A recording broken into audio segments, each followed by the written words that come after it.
Futur en main. Des conseils, des idées pour t'orienter demain. Un podcast de la région académique Bourgogne-Franche-Comté.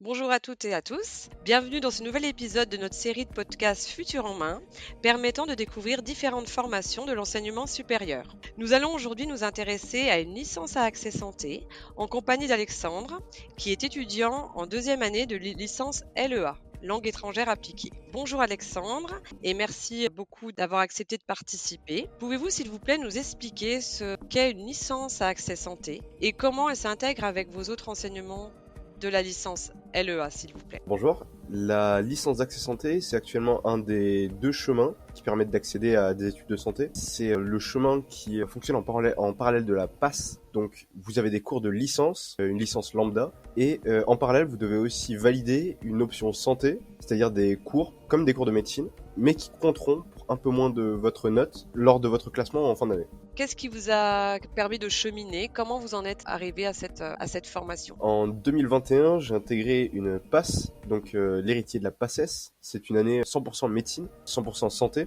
À l'issue de cette LAS, je ne suis pas rentré dans le classement qui permettait d'accéder aux études de médecine, donc celle que je souhaitais. Donc j'ai décidé de me réorienter. Je suis parti en première année de kiné à Nevers. Malheureusement, ça m'a pas plu du tout. Du coup, j'ai décidé de me réorienter en LAS, donc en première année de licence d'accès santé, en LEA. Et après l'avoir validé, je suis aujourd'hui en deuxième année de LAS à tenter ma deuxième chance pour intégrer les études de médecine. Donc vous avez un parcours déjà riche et du recul et de l'expérience dans l'enseignement supérieur. Est-ce que vous pouvez nous dire qu'est-ce qui vous a le plus marqué comme changement par rapport au lycée lorsque vous avez commencé vos études dans le supérieur? Ce qui marque vraiment à la sortie du lycée, c'est qu'une fois rentré dans les études supérieures, surtout dans des études comme celle-là, donc des études de médecine qui prennent beaucoup de temps et beaucoup d'énergie, ce qui m'a marqué, c'est vraiment l'intérêt qu'on porte d'un seul coup à son parcours. Je vais être le premier à admettre que quand je suis sorti du lycée, je savais pas réellement ce que je voulais faire.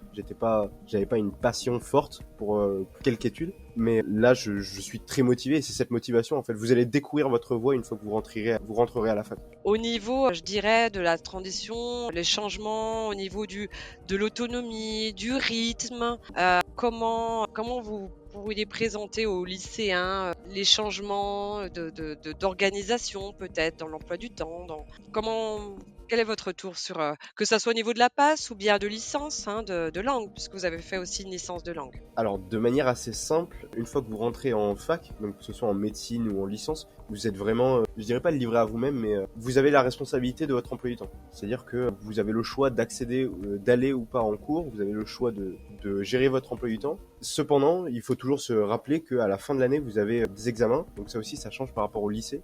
Ici, en PASS ou même en licence, donc en licence d'accès santé, vous avez besoin d'assurer dans vos cours. Mais vous avez surtout une responsabilité en général.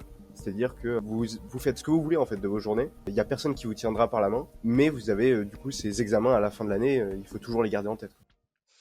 Vous pensez que c'est des compétences que vous aviez déjà développées au lycée ou vraiment il faut aller puiser dans ce savoir-être personnel? C'est jamais trop tard pour apprendre du coup à être une nouvelle personne, à gérer, à avoir certains de ces talents, de ces skills. Vous voyez, au lycée, j'étais pas forcément un élève extrêmement sérieux, donc je me suis vraiment découvert à la fac. Au niveau de l'ambiance, le nombre, la cohorte, enfin vos camarades, quelle ambiance vous décririez par rapport au lycée? Est-ce que vous voyez des différences? Bien sûr, c'est là où la licence et la PASS, ça change beaucoup. Parce que quand j'étais au lycée, par exemple, on connaissait tous les professeurs et on connaissait à peu près tous les élèves, les camarades de classe. En PASS, vous êtes un peu seul. Donc vous connaissez pas forcément les profs, pas du tout même, vous ne connaissez pas les profs.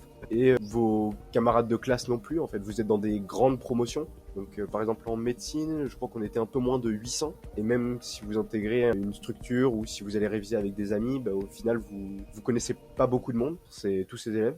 Et une fois que j'étais en licence ou en kiné, c'est là que les promotions elles deviennent beaucoup plus petites. Et il y a beaucoup plus d'interaction non seulement avec les élèves mais aussi avec les professeurs. Par exemple, c'est plus facile d'aller poser une question à un professeur en LEA que d'aller la poser à un professeur en médecine ou en PASS en général.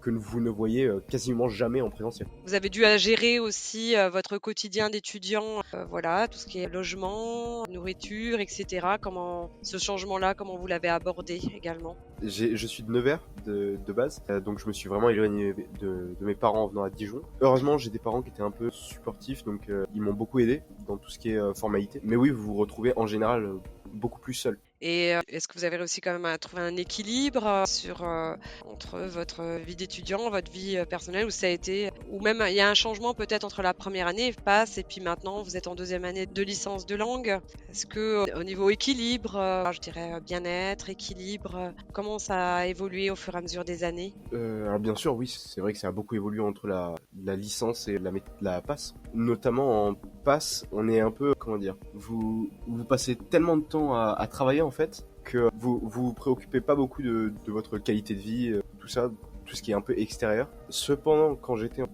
maintenant que je suis en licence, c'est vrai que les conditions de vie, la vie étudiante, ça change beaucoup. C'est là que j'ai réalisé que le campus, il offrait beaucoup plus que juste des cours. Notamment, vous avez le SUAPS qui propose des activités sportives. Vous avez beaucoup d'associations étudiantes. Oui, là, je profite là de la vie étudiante. Vous avez un parcours, comme je disais, un petit peu, enfin à la fois très riche. Vous avez validé votre passe, a été en kiné, et finalement vous êtes très persévérant et vous voulez revenir à vos premières amours, donc médecine.